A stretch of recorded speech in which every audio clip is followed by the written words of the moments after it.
Explosions and fires in Crimea have destroyed military equipment, frightened beachgoers, and prompted thousands of residents to evacuate to Russia. After more than 8 years under Moscow's control, scenes of war have returned to Crimea. І це правильно, бо Крим український, і ми ніколи від нього не відмовимось. For several recent incidents, Ukraine hasn't claimed responsibility, but Russia's operations have been seriously disrupted as Ukraine increasingly focuses on striking facilities and supplies behind Russian lines. Actually, what they're doing is part of a broader strategy, which is to try to squeeze the Russians out of the south of the country. So as the war enters a new phase and President Zelensky vows to take back the territory at the heart of Russia's operations, here's why Crimea has emerged as an important battleground.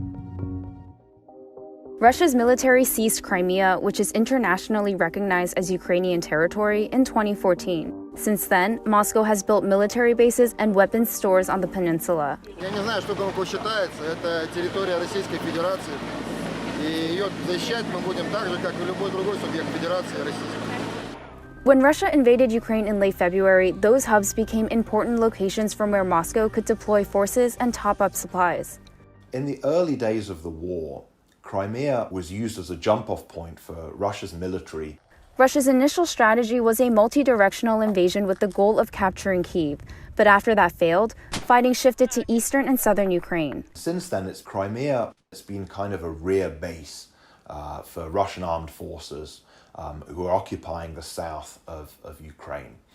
Ukraine is now attempting to push those forces out.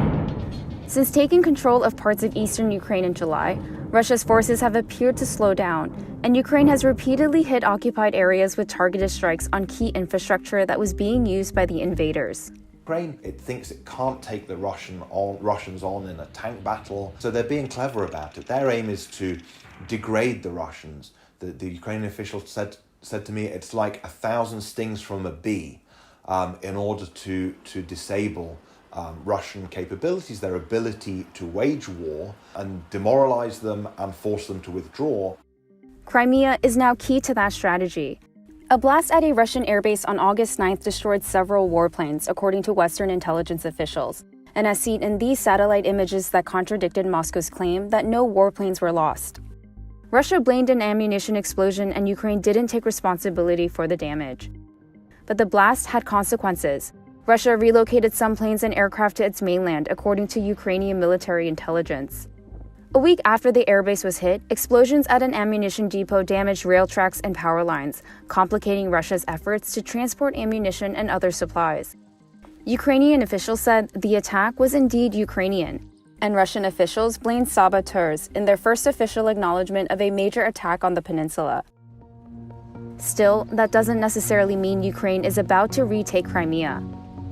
Certainly, Crimea eventually is a target, but the Ukrainians are going about it very methodically, piece by piece. Russian diplomats didn't respond to a request for comment about the effects of what's happening in Crimea on Moscow's campaign. But as a new phase starts in the conflict, the peninsula is at the center of Ukraine's efforts to show that it can damage Russia's army where it didn't expect it.